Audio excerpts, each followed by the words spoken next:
Hello friends, welcome to our channel to box office. কথা বলবো রাজকুমার এই মুভির প্রথম দিনের অস্ট্রেলিয়ার কালেকশন নিয়ে, প্লাস 16 দিনের বাংলাদেশ, ইউএসএ, কানাডা মার্কেটের কালেকশন নিয়ে। আপনারা জানিয়ে দেই, রাজকুমার বাংলাদেশের ইতিহাসের একটি বিগেস্ট ব্লকবাস্টার ফিল্ম।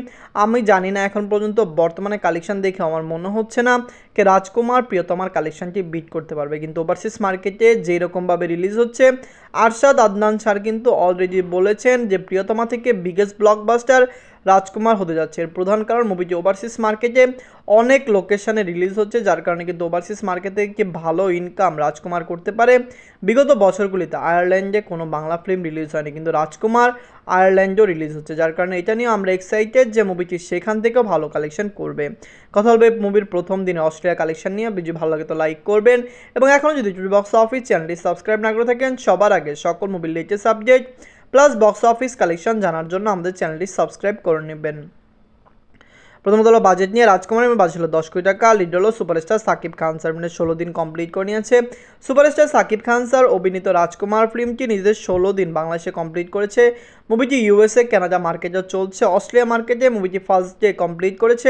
মুভিটি আগামীতে ইতালি, তারপরে ইউএইতে রিলিজ হবে, আরও অনেক কান্ট্রিতে রিলিজ হবে। অনেকে বলছে ইতালির অনেক লোকেশনে অলরেডি রাজকুমার চলছে, কিন্তু রাজকুমারের কোনো ইতালির আপডেট আমরা এখন পর্যন্ত পাইনি। পেলে সবার আগে আপনাদের কাছে পৌঁছে দেব। নিজেদের 16 দিনে মুভি বাংলাদেশ থেকে আয় করেছে 35 লক্ষ টাকা। ইউএসএ, কানাডা মার্কেট থেকে আয় করেছে 18 লক্ষ টাকা। অস্ট্রেলিয়াতে প্রথম দিন আয় করেছে 12 লক্ষ টাকা।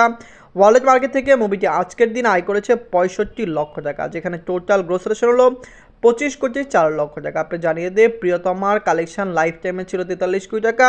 রাজকুমার অলরেডি 25 কোটি টাকা প্লাস বিজনেস করেছে। আপনি জানিয়ে দেই, যারা সাকিবিয়ান বা যারা সাকিব খানকে অনেক বেশি ভালোবাসেন, পছন্দ করেন, তার সিঙ্গেল স্ক্রিনে কিন্তু এবার কালেকশনটি খুবই কম এসেছে, যেটি আমরা আশানুরূপ ভেবেছিলাম এর চেয়ে কম কালেকশন এসেছে। কিন্তু মাল্টিপ্লেক্স, সিনেপ্লেক্স এই মুভিকে চালাচ্ছে ব্লকবাস্টার সিনেমাস, এবং আপনারা জানেন অন্য অন্য শো এই মুভিকে দিচ্ছে, যার কারণে মুভিটি সকল জায়গা থেকে মোটামুটি ভালোই রিকভার করেছে। ওভারসিজ মার্কেট থেকে মুভির বাজেট রিকভার করতে পারবে। আপনারা জানিয়ে দেয়, রাজকুমার প্রথম বাংলা ফিল্ম যেটি রিলিজ হওয়ার আগে 80 লক্ষ টাকা প্লাস বিজনেস করে নিয়েছে প্রফিট। আপনারা জানিয়ে দিই, রাজকুমারের বাজেট ছিল 10 কোটি টাকা, যেখানে রাজকুমার প্রি সেল দিয়েছিল 10 কোটি 80 লক্ষ টাকা, মানে মোটামুটি 80 লক্ষ টাকা প্রফিট কালেকশন নিয়েই রাজকুমার সিনেমা হলে রিলিজ হয়েছে। আপনারা যদি এখনও রাজকুমার না থাকেন, দেখবেন সুপারস্টার সাকিব খান স্যার অভিনীত রাজকুমার ফিল্মটি কেমন হয়েছে, লাইফ টাইমে কত টাকা আয় করতে পারে, কমেন্ট করে জানিয়ে দিন। ধন্যবাদ।